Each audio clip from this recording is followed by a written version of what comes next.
ഒരു ചെടി കാണാം. അപ്പോൾ ഇതിലെ പൂ കാണുമ്പോൾ നിങ്ങൾ ശ്രദ്ധിക്കുക, പൂക്കാലം ആണെങ്കിൽ ഇത് നിറയെ നല്ല രസമുള്ള പൂക്കളുണ്ടാവും, പിങ്ക് നിറത്തിൽ. അതിൽ കുറച്ച് കളർ ചേഞ്ച് ഒരു വയലറ്റ് കളറിലും ഉണ്ടാവും. ഈ രണ്ട് പൂക്കളും വിരിഞ്ഞിറങ്ങിയിട്ട് രണ്ട് ഭാഗത്തേക്ക് രണ്ട് രീതിയിൽ നിൽക്കുന്നതാണ്. സ്ക്രൂ പോലെയാണ്, നമ്മൾ സ്ക്രൂ ചെയ്യുന്നതുകൊണ്ട് സായിപ്പ് സ്ക്രൂനായിട്ടാണ് പേരിട്ട് കണ്ടല്ലേ. ഇത് പക്ഷേ നിങ്ങൾ കുപ്പിയിൽ വൈദ്യന്മാർ റോഡിലും ബസ് സ്റ്റാൻഡിലൊക്കെ ഒരു കുപ്പിയിൽ കുറേ സാധനങ്ങൾ ഇട്ടിട്ട് എണ്ണ കാച്ചാനാന്നിട്ട് വെക്കൂലേ, അതിൽ ഇതാണ് പ്രധാനമായിട്ട് കാണാം. ഇത് ഇടംപിരി വേലംപിരി. ഇതുപോലെ ഒരു മരമുണ്ട്, ചടച്ചി എന്ന് പറഞ്ഞ് പൊങ്ങിപ്പോവും, അത് അടുത്ത് നിൽക്കുന്നുമുണ്ട്.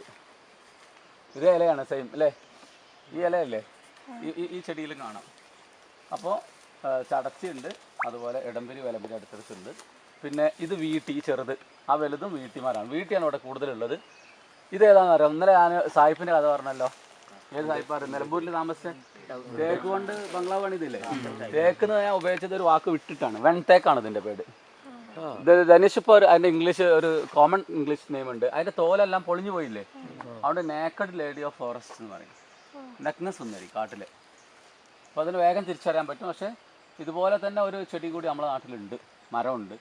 അത് ഇപ്പോൾ അടുത്ത കാലത്ത് പ്ലംസ് എന്ന് പറഞ്ഞിട്ട് കോഴിക്കോടൊക്കെ റോഡ് സൈഡിൽ പലതും വെക്കും, മുന്തിരിവള്ളി മറ്റൊക്കെ റോസാപ്പൂ ഒക്കെ പറഞ്ഞ് റോഡ് സൈഡിൽ ചെടി വെക്കൂലേ, അതിൽ പ്ലംസ് അതിൻ്റെ മാർക്കറ്റിൽ ഒരു പ്ലം മുമ്പ് വെച്ചിട്ട് പ്ലം ചെടി അറിയും, ഓറഞ്ച് മഞ്ഞ് വെച്ചിട്ട് ഓറഞ്ച് ചെടി അറിയും, ചെറുനാരങ്ങ അങ്ങനെ വെക്കും. അതിൽ പ്ലം പറഞ്ഞ് വെക്കുന്നത് ഒരു പുഴ തീരത്തുണ്ടാവുന്ന ചെടിയാണ്, പ്ലം അല്ല. അതുകൊണ്ട് എല്ലാ വീട്ടുമുറ്റത്തും ഉണ്ട്. അതിൻ്റെ പേര് നമ്മൾ മരുത് എന്ന് പറയും, നീർമരുത്. പുഴവക്കത്തുണ്ടാവുന്ന ഞാനൊരു വീടിന് മുറ്റത്ത് നോക്കുമ്പോൾ നീർമരുത് നല്ല വണ്ണം വെച്ച് വലുതായിട്ടുണ്ട്. കുറച്ച് സൂക്ഷിച്ച് നോക്കുമ്പോൾ അതിന്മേൽ പൂവും കായല്ല ഇല്ലെങ്കിൽ ഒരു റിങ് ഇടുക, മോതിരവള ഇടുക എന്നുള്ളൊരു പണിയുണ്ട് ഇപ്പോൾ.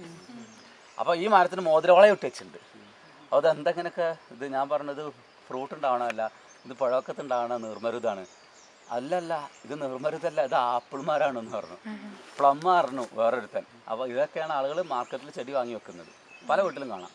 അത് നമ്മൾ ഇന്നലെ കണ്ട കമ്പിളിയാണ് ഈ ചെടി. ഇതന്നെ കമ്പിളി, തീപ്പെട്ടിക്കുള്ള മരം. ഇത് പെരുവല്ലം എന്ന് പറയും.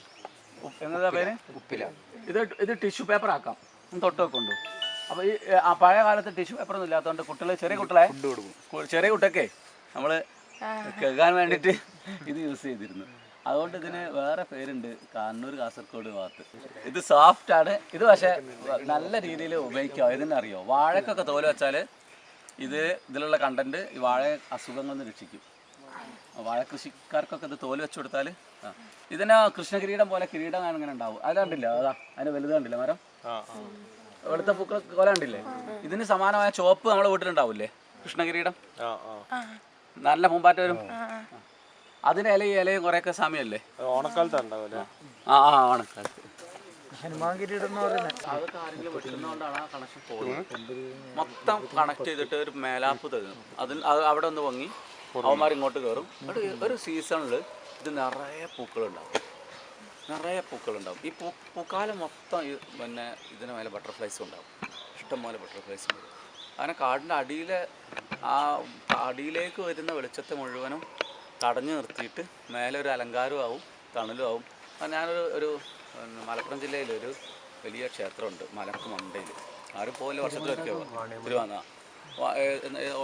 തിരുവോണമല തിരുവോണമല എന്ന് പറഞ്ഞൊരു മലയുണ്ട്, ഊരകമലയാണ്. അത് ഒരു മല നിങ്ങൾക്ക് നാടിന്ന് ഒരു മല ഇറങ്ങിപ്പോകുന്നത് കാണണമെങ്കിൽ നിങ്ങൾ വേങ്ങരയിൽ തിരുവോണമലയിൽ പോയി നോക്കിയാൽ മതി. ഒരു 8-10 ക്രഷർ ഒരുമിച്ച് വർക്ക് ചെയ്തിട്ട് മല ഇങ്ങനെ ചെറുതാവുന്നത് കൊല്ലം തോറും ഗൂഗിളിൽ നോക്കിയാൽ കാണാം. അപ്പോൾ അവിടെ ആ ക്ഷേത്രത്തിന് എന്തോ പരിപാടി ഉണ്ടായിട്ട് ആരോ അവിടെ ക്ലീൻ ചെയ്യുക, വെള്ളത്തിൽ ഒരിക്കലും പോകുള്ളൂ. അപ്പോൾ ക്ലീൻ ചെയ്യുന്ന ആൾ ഇതുപോലെ ഒരു വള്ളി ആഞ്ഞ് വെട്ടുന്നുണ്ട്.